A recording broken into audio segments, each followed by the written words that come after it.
Good morning students. Welcome back to the chemistry class. So this is the second session of the chapter 9, that is carbon. Okay. So in the last class we have seen something about the carbon, some of the general topics about the carbon we have seen. We have seen first of all about its occurrence, that it found in two states, free state and the combined state. We have seen the examples of the both free state as well as the combined state. Okay. And then we have seen some of the examples of the compounds which contains carbon.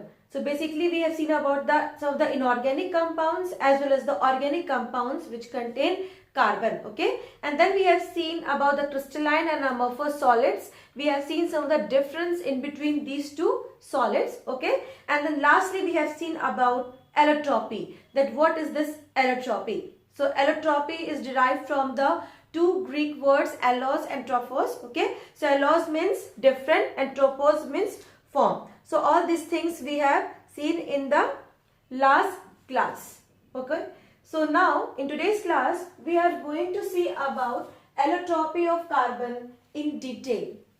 Okay. Last class we have seen about the allotropy, what in general this term is mean, and now today we are going to see allotropy of the carbon. Okay. So let's see that how allotropes of carbon is being divided. So very first the main division is crystalline and amorphous. Okay. So this is the first division, and then the crystalline form of carbon is further subdivided into four types, which is diamond, graphite, fullerenes, carbon nanotubes. And then amorphous form of carbon is divided into four categories: charcoals, lamp black, coke, gas carbon. And then lastly this charcoals is divided into three categories: wood charcoal, bone charcoal and sugar charcoal. So this is how the allotropes of carbon is being divided, or you can say they are being categorized. So in this chapter we are going to read about these topics one by one. So each topic we have to study in details. Okay. So before starting today's topic, I would like to inform you that I will be posting question answers of this chapter. Okay. So take note of it. Okay. So let's start our topic, allotropy of carbon. Okay. So just now we have seen that allotropes of carbon is divided into two categories, crystalline and amorphous. So this is the basic category. Okay. And then they are further subdivided. This amorphous form of carbon is also known as microcrystalline form. Okay, so the other name of amorphous form is microcrystalline form. So why they are known as microcrystalline form? Because amorphous form of carbon are having some small particles of graphite in them. Okay, and because of that they are known as microcrystalline form. They are found to have extremely small crystals of graphite, and because of that amorphous form of carbon is also known as microcrystalline form. Okay. Next, the crystalline form of carbon. So this is the first topic about which we are going to study, the crystalline form of carbon. Okay. So crystalline form of carbon, you can clearly see it's divided into diamond, graphite, fullerenes and carbon nanotubes. Okay. So in all the types, the carbon atom is either joined by four other carbon atoms or three other carbon atoms. Okay, so there will be the variation in number of carbon atom with which a particular carbon is bonded with, either with 3 or with 4. So this is how the arrangement of the carbon atom will be there in all these four categories. Okay, so in different crystalline form, carbon atoms such as diamond, graphite, the atoms are arranged in different manner. So in one form the arrangement will be different, in other form arrangement will be different. Okay. So this is one of the example of the diamond, in which one carbon atom, this is the carbon atom represented by red dot. Okay. This carbon atom is joined with four other carbon atoms which are placed at different vertices. So like this. Okay. Likewise in graphite you will see that carbon atom, one carbon atom will be joined with three others carbon atom which are placed at different vertices. So likewise the fullerenes and carbon nanotubes will be having different arrangement. Okay. Now let's see about a diamond. So very first topic which we are going to study is diamond. Okay, so we are going to study about diamond in detail. So let's see some of the important points about the diamond. So diamond is the hardest and the costliest non-metal node. Okay, so diamond is the costliest gemstone. Okay, you already know about the diamond. It is very costly and it is the hardest natural substance. It is non-metal as well as it is the natural substance because it is found naturally. Okay, so these are the two important points about the diamond. And diamonds are found or you can say it's formed under very high temperature and pressure. It's not that it's very easy for a diamond to form. It can form only under very high temperature and pressure, and it is found about 100 kilometers deep, or you can say below the earth's surface. So that much below it is. Okay, and because it is very difficult to form diamond and it is very much below the earth's surface, that is why the diamond is very costly, and they are rare too. They are very much rare. How? Let's see. Okay, now how this diamond is being brought to the earth's surface. So diamonds are brought either by the mining or by the volcanic eruptions. Okay, so when volcanic eruptions are there, then diamonds are being brought to the earth surface along with the carrier rock kimberlite. So this is the carrier rock kimberlite which bring diamond along with it. Okay, when volcanic eruptions are there. Okay, and form only one part in over 15 million parts of the rock. Okay, now this much rare they are. They are formed only one part of 15 million part of the rock. Okay, so if we will take this much big rock, then this much small amount of diamond we will be getting. Okay, so that is why they are very much rare also. So now you can say the diamond is very rare, it's very costly, and it is very hardest natural substance found on earth. Okay, now diamonds are found on only some of the countries. Okay, they are found, but main deposits of diamonds are in Botswana, Australia and South Africa. So these are the three countries which are having very large deposits of the diamond. So diamonds are mostly found in these countries. Okay, now diamonds can be produced artificially also. It's not that we cannot form diamonds. We can also, lab grown diamonds are also there. So how diamonds are being formed artificially? So artificially diamonds are being formed when graphite, okay, when graphite is being heated. Graphite, when it will be heated at very high temperature of say 5000 degrees Celsius, when it is heated at 5000 degrees Celsius and pressure is about 1 lakh. So this much pressure is needed, atmospheric pressure. Then diamonds will be formed. So how we can prepare diamond artificially? We can prepare diamond artificially by heating graphite at very high temperature of 5000 degree Celsius and atmospheric pressure is about 1 lakh atmospheric pressure. Okay.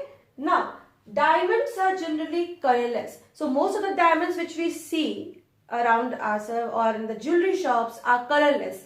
But it's not that diamonds are only colorless. They have some color also. They are found in various colors such as yellow, brown, red, green, blue, grey or even black. So these are the colors of the diamond, and many more colors of the diamonds are also there beside these. Okay, colored forms of diamonds are also found, and this is due to the metallic impurities.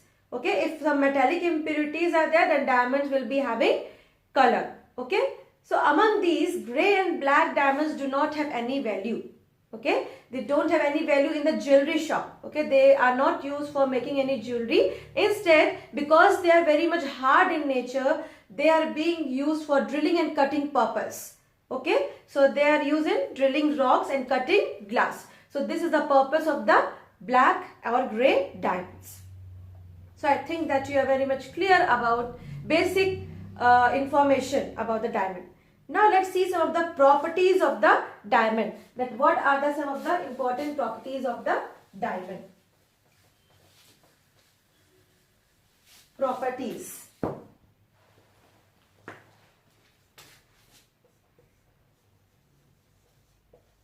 So very first properties we have already seen. The very first property, that is the hardest substance known. Okay, it is the hardest solid known.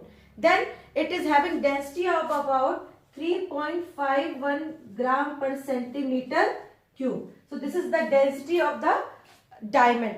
Okay, and then a property, now you know that diamond reflect huge amount of light. But when it will reflect huge amount of light? When it will be properly cut. So a properly cut diamond reflect back great percentage of light falling on it, and because of this diamond shine very brilliantly. Okay, because it has a property of reflecting light, and this ability of substance to bend light depends upon the property called refractive index. Okay, how a substance can reflect light, this property is based on its refractive index. So by this we can say that diamonds have refractive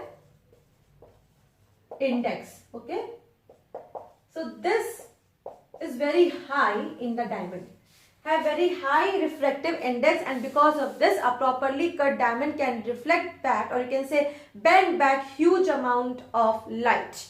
Okay, it's a great percentage of light. Next, it is having very high melting point of 3930 degree Celsius. So you can see it can melt, but it requires very high temperature of 3930 degrees Celsius. So this much high temperature this diamond needs for its melting.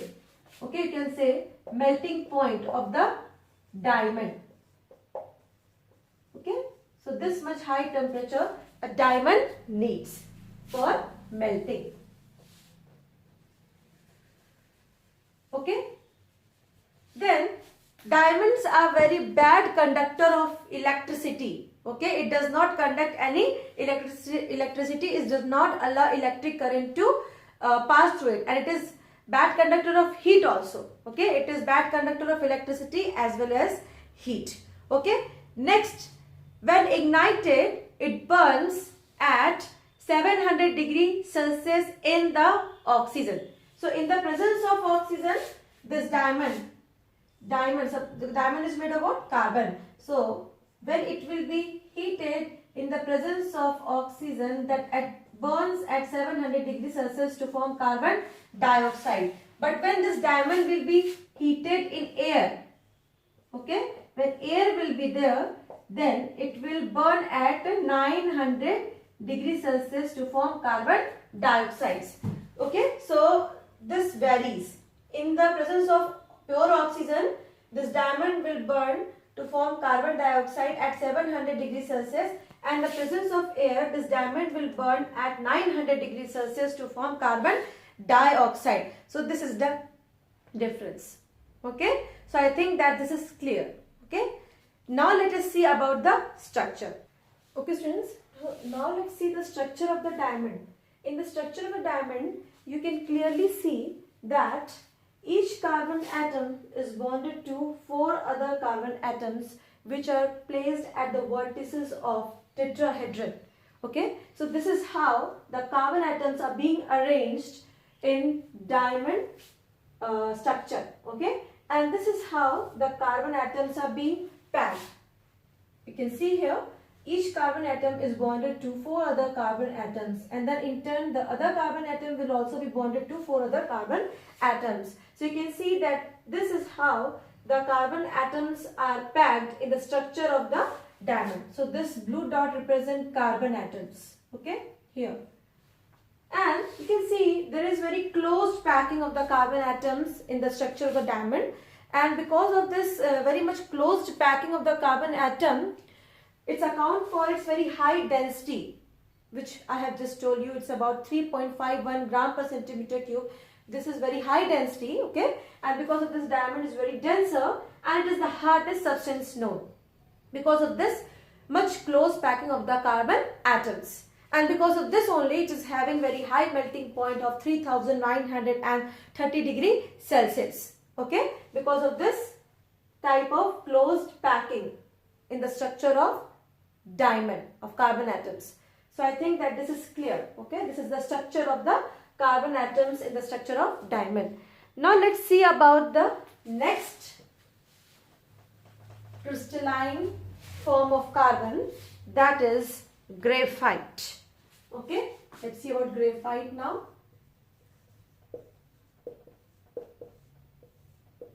Okay, so it is it's black opaque solid. Graphite is a black opaque solid and it is found in many countries, or you can say it's found in large deposits of many countries like India, South Korea and China. So these are some of the countries which have very large deposits of graphite. It is black opaque solid. Okay, now let's see how it can be formed. It can also be artificially prepared by strongly heating coke. Okay, when coke is strongly heated, so this is also carbon, when it is strongly heated in the presence of silica, SiO2, silica, strongly heated, then what will form? Silicon carbide and carbon dioxide. So this is being formed, and when the silicon carbide is further heated, okay, then it will form what? Graphite and silicon. Okay, so this is being formed. When coke is strongly heated with silica, then silicon carbide is formed, okay, SiC, and when the silicon carbide is further heated, it will decompose into carbon and silicon. Okay, so this is how the graphite is being formed artificially. Okay, now let's see some of the properties. So very first property, that graphite is having density of 2.2 gram per centimeter cube. 2.2 gram per centimeter cube, it is the density of the graphite. Then second, it is very good conductor of heat and electricity. Okay, and that is why you would have seen in the previous chapter that graphite electrodes are being used because they are very good conductor of electricity. Then it is very soft in nature, unlike diamond which is very hard, okay, to touch. Graphites are very soft. Then graphite melts at 3700 degrees Celsius. So this is the melting point of the graphite. Okay, and then it burns in air at 700 degrees Celsius. Okay, when it is burned in the presence of air at 700 degrees Celsius, then it forms carbon dioxide. So here, at what temperature graphite burns in air? 700 degrees Celsius. And at what temperature diamond used to burn in air? At 900 degrees Celsius. By seeing all these properties, you can compare between the diamonds and graphite also, because the properties of graphite is entirely different from the diamond, though both are the forms, crystalline form of carbon. Okay, as you can see. Then now let's see the structure of the graphite. The structure of graphite is given here. You can see hexagonal rings of the carbons are being arranged in a plane. Hexagonal ring means which have 6 sides. 1, 2, 3, 4, 5, 6. So hexagonal rings of the carbon. So this represents carbon. Dots. Red dots represent carbon. So hexagonal rings of the carbons are being arranged in each plane. Okay, and then each plate is, you can see each plane is laid vertically in a parallel. Okay, they are arranged in a parallel to each other. Parallel to each other. Okay, and these each layer are held by very weak force. Van der Waals force of attraction. Okay, they are being held with very weak force, and because these layers are being held with very weak force, they can slide over each other. Okay, they can slide over each other because each planes are held with very weak force, and because they can slide over each other, this gives slippery texture to graphite. Okay. Okay, I would like to repeat it again. In the graphite, you can see hexagonal rings are being arranged in a plane, and each planes are arranged parallel to each other. These each planes are joined with very weak van der Waals force of attraction, and because they are held by very weak force, they can slide over each other. And now here you can see the carbon atom. Each carbon atom is held by 3 other carbon atoms. Now here arrangement of carbon atom is entirely different from the diamond. In the diamond you can see each carbon atom was held by 4 other carbon atoms in a tetrahedron. But here you can see it is joined by 3 other carbon atoms, and in turn other carbon atoms are also joined by 3 other carbon atoms. Okay, so structure is different, and because of this properties are also different. This accounts for difference in property of the diamond and graphite. Structure difference. Okay, now let's see uses. Okay, diamonds are also used in various purpose. We have seen in the jewelry, and black and grey diamonds are used for drilling and cutting purpose. So likewise, there are various uses of graphite also. Very first, graphite electrodes are widely used. So about this I have just told you that graphites are very good conductor of heat and electricity, and because of that graphite electrodes are being used. Then it is used as a solid lubricant. Okay, so it is having very good lubricant property, graphite. As I have told you that layers can slide over each other, and because of this it gives slippery texture to the graphite, and it can be used as lubricants in the motors, okay, which have very high temperature, that work as high temperature, that is internal combustion engines of the motor. So there, internal combustion engine of the motors, we can use graphite as a lubricant. Then graphite leaves mark on the paper. So you already know that the lid of the pencil which we use for writing, okay, so that is made of graphite. Okay, so it's not only made of pure graphite. It's the graphite is being mixed with some amount of clay, because just now I've told you that graphites are very soft in nature. So if only graphite you will use, then it can easily break. It will not work properly. That is why in order to make it hard, or you can say give strength to the graphite, some amount of clay is being mixed with the graphite, and then it can be turned into lead of the pencil. Okay. So if we will put less amount of clay, then the graphite will be that much soft. So it's totally depend upon the amount of clay that we are mixing with the graphite, strength of the lead of the pencil. Okay. So graphite is being derived from the Greek word grapho, which means I write, and that is why graphite pencils are used for writing. Then it is used for making crucible for casting metals. Okay, crucible for casting metal it is used for. Why? Because it is good conductor of heat, and because of this it is used for crucible for casting metals. The mixture of graphite and linseed oil is used for painting things which is made of iron. So here also it is used for painting things which is made of iron. Next, it is used in nuclear reactor. It is good conductor of electricity. Okay, so that is why it is used in the nuclear reactor. Okay, so this was all about the graphite. So I would like to tell you about the crucibles of the casting metal. Okay, so metal means if we want to make any article of the metal, so we have to place in something in order to mold it. Okay, so that molding thing means that thing which is giving shape to that particular metal is made of graphite, because graphite is very good conductor of heat. So it can bear heat in huge amount. Okay, and thus that metal can be given shape, okay, easily with the help of that crucible in which that metal is being molded. Okay, I think that is clear. Okay, now the last category of this crystalline form of carbon is fullerene and carbon nanotubes. Okay, so this is the last form of crystalline form of carbon. Fullerene and carbon nanotubes.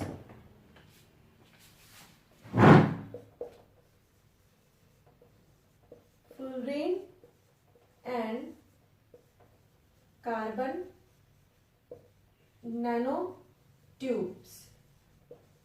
Okay, so first of all let's see about this carbon nanotubes. So carbon nanotubes, as I have told you, it's found very wide usage in the nanotechnology. Okay, this carbon nanotubes, and this carbon nanotubes are the tubes which are made of carbon, and the diameter of these tubes is measured in nanometers, and because of this they are known as carbon nanotubes, because they are made in the form of tubes and their diameter is measured in nanometers, which is very small. Okay, now this fullerene are the molecules of carbon atoms with hollow shape. Okay, now these are the molecules of the carbon atoms with hollow shape. Okay, these are known as fullerenes. So about the fullerene and carbon nanotube you will be learning in the higher class. Okay, this is beyond the scope of your subject. Okay, so I think that today's topic, it is clear. Today we have seen the crystalline form of carbon, diamond, graphite, fullerene and nanotube. Then we have discussed the structure of the diamond and graphite, that how structure of diamond and graphite plays a very good role in the properties. Okay, so I think all these things are clear. Underline important points, and today I will be giving the question answer of this chapter, so go through it. That's all for today's class, students. Thank you.